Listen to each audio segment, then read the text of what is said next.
사람은 아는 만큼 보인다고 합니다. 또 아는 만큼 들린다고 합니다. 얼마나 하나님을 잘 아느냐 만큼 하나님이 보여요. 얼마나 하나님을 잘 아느냐만큼 그 음성이 들립니다. 뿐만 아니라 아는 것만큼 보이고 또 보이는 만큼 온 피부로 느껴진다고 말합니다. 이것은 보고 듣고 느끼는 것이 아는 것에서 시작되며 우리 삶과 우리 인생도 얼마나 많이 아느냐, 얼마나 깊이 아느냐, 거기에 따라서 우리의 인생의 성패도 달려있다는 것입니다. 얼마나 하나님을 깊이 잘 아느냐. 그래서 아는 것이 곧 영생이라고 그랬어요. 하나님을 아는 것이 영생이다. 알아야 한다는 것입니다. 특별히 오늘날은 정보화 시대라고 하는데 꼭 필요한 정보를 아는 것이 세상적인 성공의 비결이라고 할 수 있습니다. 그러므로 정보를 얻기 위하여 경쟁도 아주 치열합니다. 모르면 모르는 만큼 불편하게 되고 성공하는데도 불리하기 때문에 잘 알아야 하는 것입니다. 그러므로 모르는 것이 약이다라는 말은 요즘은 그렇게 환영받는 말이 아닙니다. 그것은 잘 모르는 자들을 위로하는 말이나 혹은 모르는 자들의 변명이라 할 것입니다. 모르는 것이 약이다라는 말은 알면 오히려 해를 당하는 그런 경우에만 해당되는 말입니다. 그러므로 우리들의 삶에 있어서 꼭 필요한 지식이나 정보는 꼭 알아야 합니다. 그것도 할 수 있다면 많이 알아야 되고 전부를 다 알면 더 좋을 것입니다. 그러나 우리는 아직도 모르는 것을 다 알기란 그렇게 쉬운 일이 아닙니다. 우리 권사님도 요즘 얼마나 핸드폰을 잘하는지 몰라요. 참 기쁜 일이지요. 모르는 노인들 갑갑한 노인 꽉 찼습니다. 주님이 제자들에게 나를 따르라 라고 하셨을 때에 제자들은 주님을 알고 따라갔습니다. 주님을 모르고서는 어떻게 가족도 버리고 주님을 따라갈 수 있었겠습니까? 그럼에도 불구하고 오늘 본문 41절에 보니까 제자들이 서로 물었다고 그랬어요.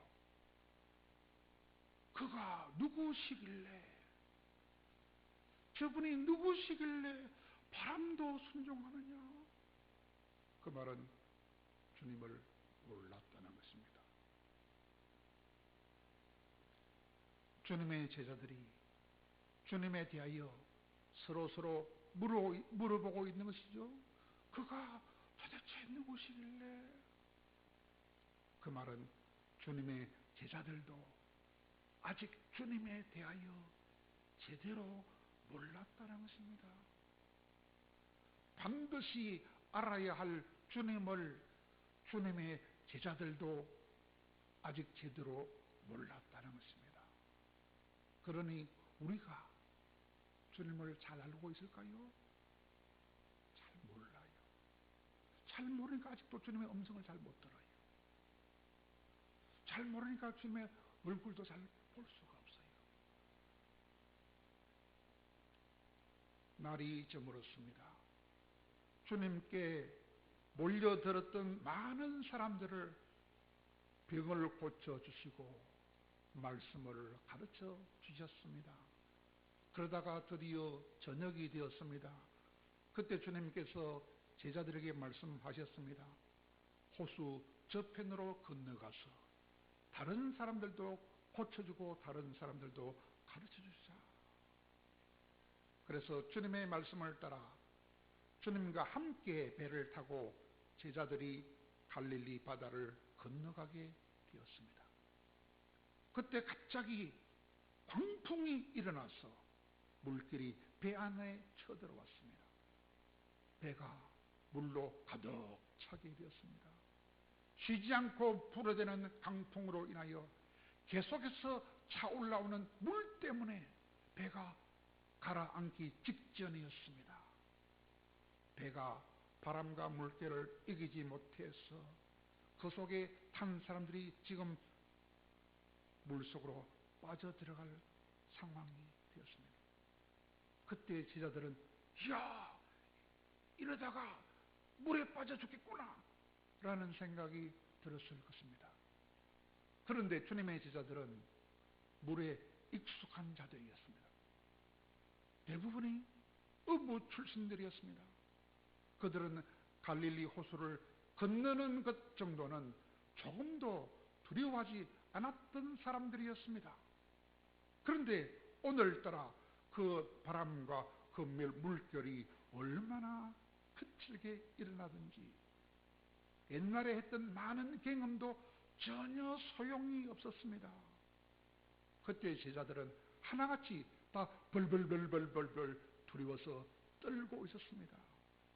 아니, 태평양을 건너는 것도 아니고 10km 남짓한 호수를 건너는데도 그들은 전혀 어찌할 바를 몰라서 방황하고 쩔쩔매고 불안에 떨고 있었습니다.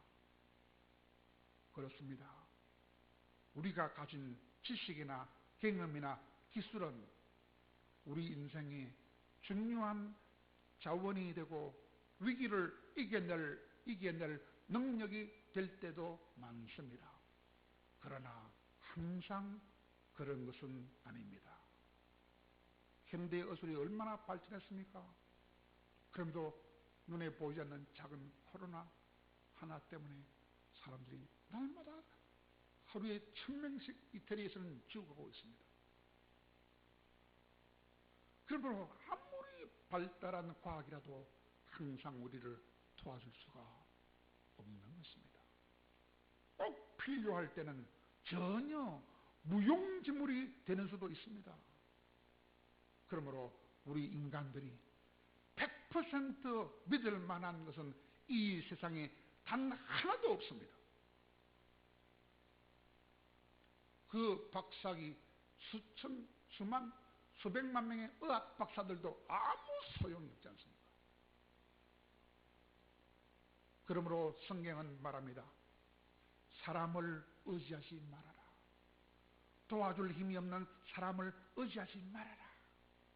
그들도 호흡이 끊어져 버리면 생각조차도 다 사라져 버리는 존재들이다. 단지 야곱의 하나님으로 자기 도움을 삼으며 여호와 그분께 소망을 두는 자들이라야 복이 있다 라고 시편 146편에서는 말씀하고 있습니다. 우리는 내 자신도 믿을 수 없어요. 내가 어려울 때 버팀목이 되어줄 것이라고 철석 같은 믿었던 사람도 아무 소용이 없어요. 오직 우리는 하나님만 의지해야 한다는 것입니다.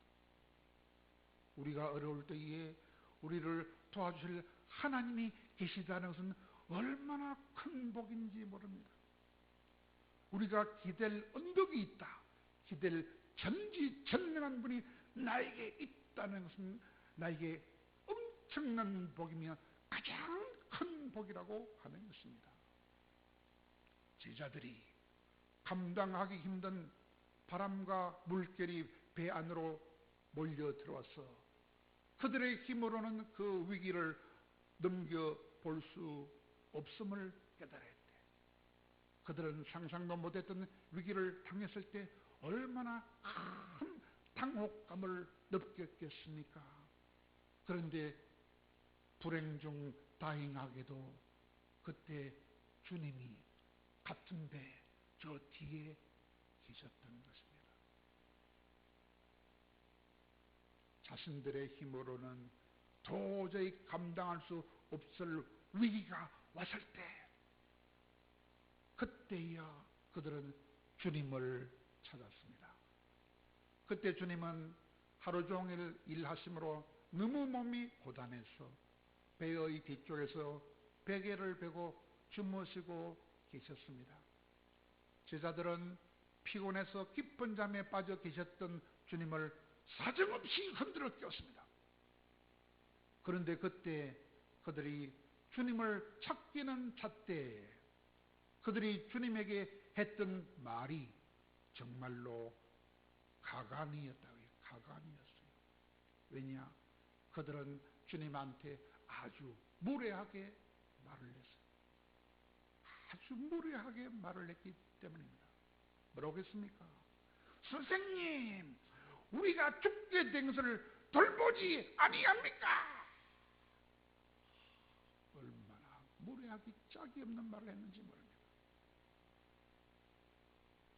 주님의 제자들이 주님을 깨우면서 했던 그 말은 다분히 주님에 대한 원망하는 말이었어요. 원망의 말이었습니다.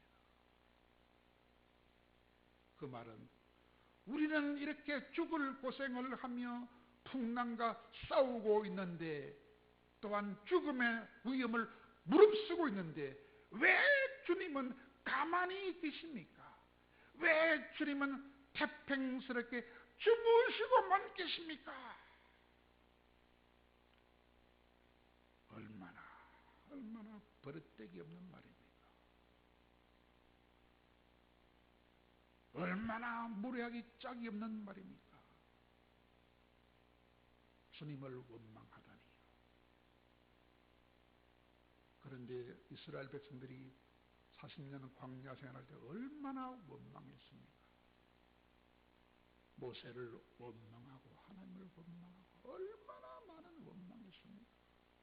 사람은 아마 원망을 좋아하는 동물인가 봐요. 만약에 제자들이 조금만 더 주님을 일찍 찾았더라면 물길과 싸우는 고생도 하지 않았을 것이며 두려움에 떨지도 않았을 것입니다.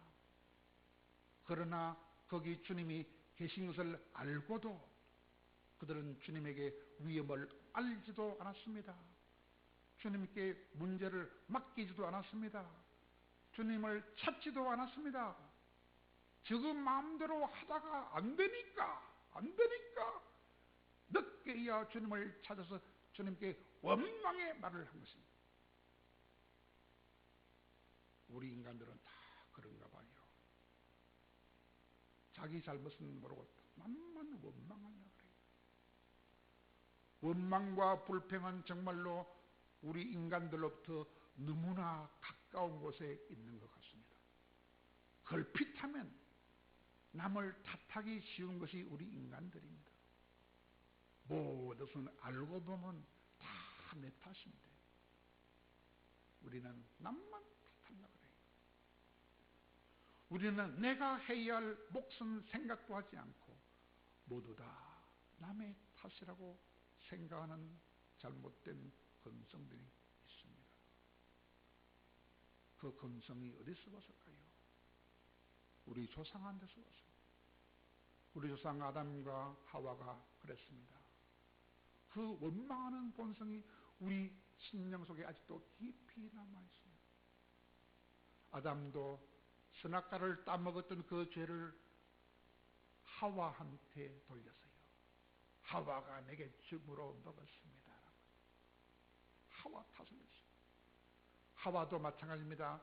그 죄를 뱀이가 나를 꾀음으로 먹었습니다라고 뱀한테 탓을 돌리고 있습니다.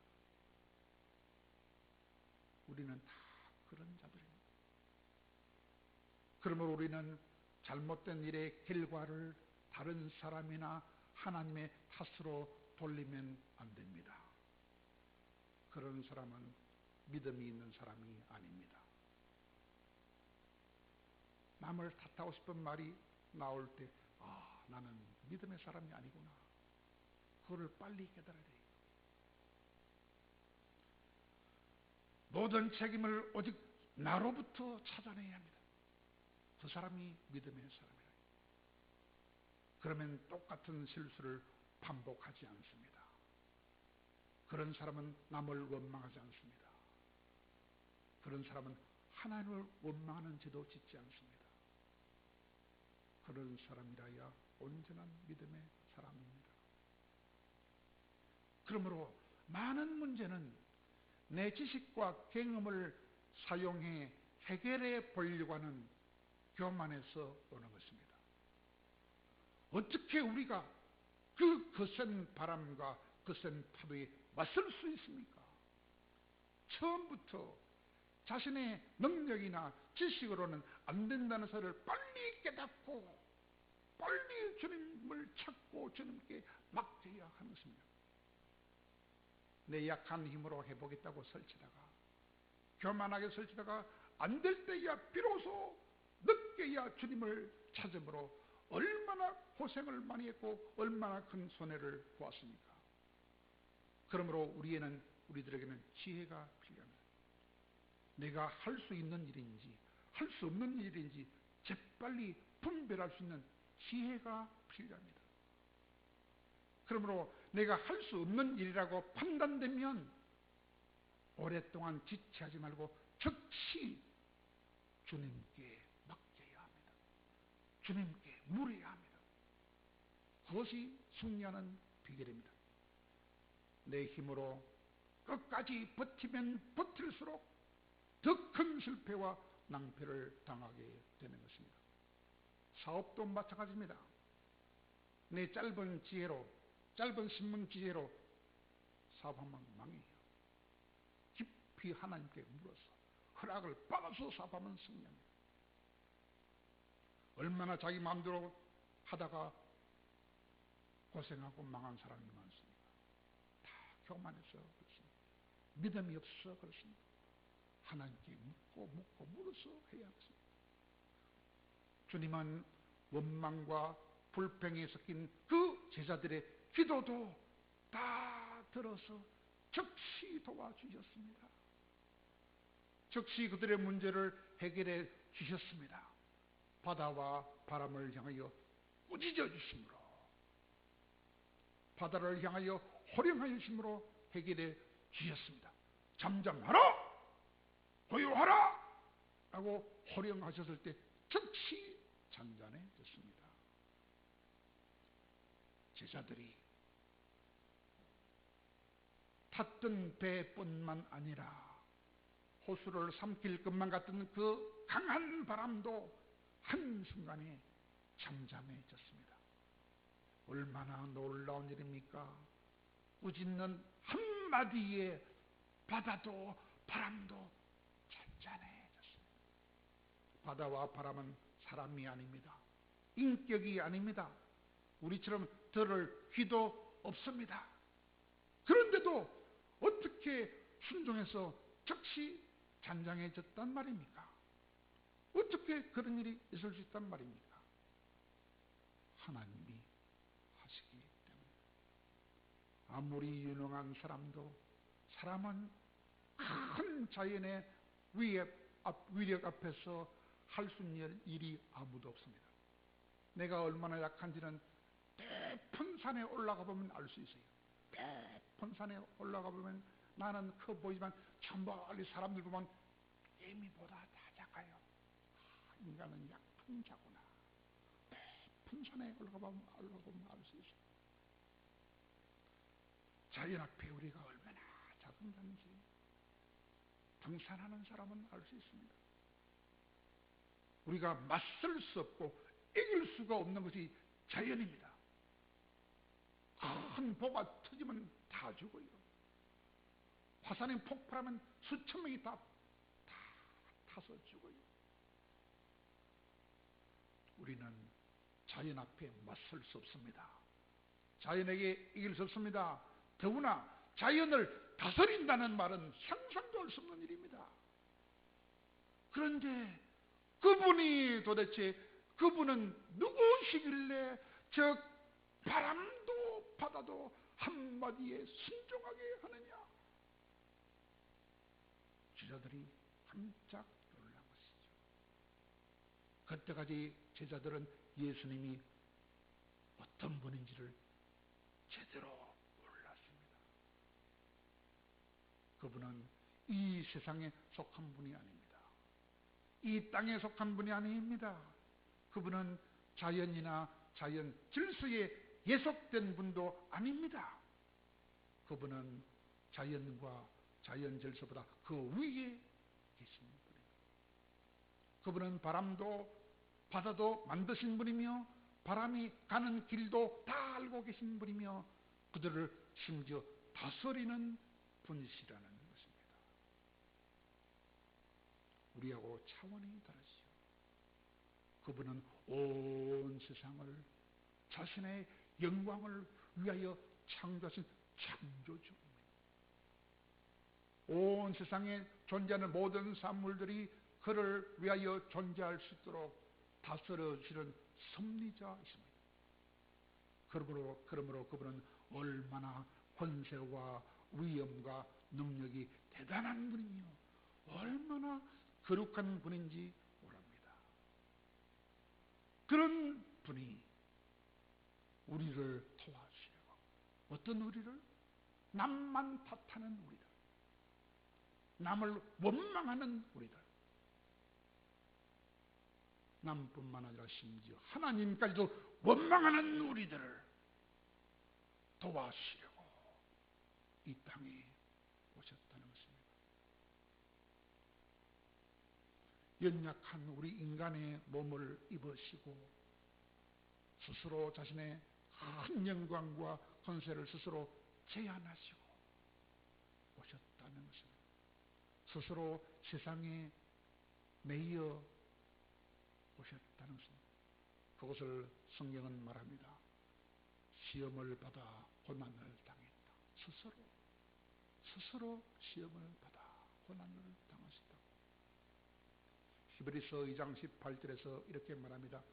그분이 시험을 받아 고난을 당하셨은즉 시험 받는 우리들도 도와줄 수 있느니라. 왜 그렇습니까? 약하지 아니하시고 절대적이고 크고 강하신 그분이 스스로 우리를 위하여 매여 주셨기 때문입니다. 우리를 위해서 우리를 자유케 해주시고 우리를 치료받게 해주시고 우리를 영생을 얻도록 해주시기 위하여 스스로 자기 자신을 올감해 주셨다는 것입니다. 우리를 자유케 하시고 치료받게 하시고 영생을 얻게 해주시려고 스스로 매여 주셔서 사람들로부터 멸시와 천대와 조롱을 당하시고 사람들로부터 반대와 미움을 받으시고 그것을 위하여 자신의 전부를 우리에게 다 주시고 살을 찢으시고 피를 흘려 주셨다는 것입니다. 그것은 정말로 얼마나 크신 사랑이며 얼마나 크신 은혜인지 모릅니다. 지금 우리는 사순절을 보내고 있습니다. 사순절이 무엇입니까? 예수님이 십자가 지기 그 전에